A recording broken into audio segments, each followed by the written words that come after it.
name is Joe Irizarry. I was a train operator on the R line on September 11th, 2001. Joe ingat jelas kejadian pagi itu. Jam 8.45, keretanya baru tiba di stasiun subway Cortlandt Street saat merasakan ledakan mengguncang kereta. I didn't know what it was. I didn't know if I got rear-ended by another train or if, a bomb went off.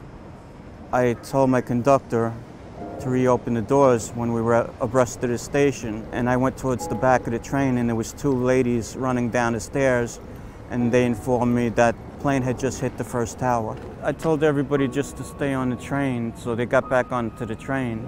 Orang-orang berlari ke stasiun. Di tengah kepulan debu dan puing-puing mulai berjatuhan di area peron. Cortlandt Street was right across the street from the tower.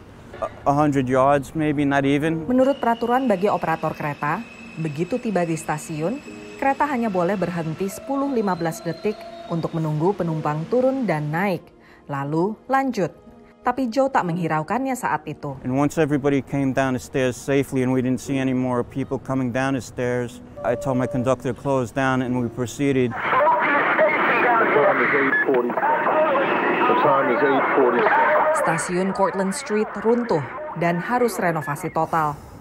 Joe meninggalkan stasiun itu tepat pada waktunya. This is tough. When I got to Continental Avenue, I went into the crew room and saw it on TV. That's when I panicked, I think, knowing that I was underneath. If I remember correctly, it was probably a few hundred people on the train. The transit authority, they got in touch with me with the lady that contacted the news. She was sitting right behind my cab. Actually, it took me a few days because of the shock of everything. And then when I started getting my composure back, because I did lose a lot of friends, then I decided I must call and do something to say thank you to somebody that could be, slip through the cracks.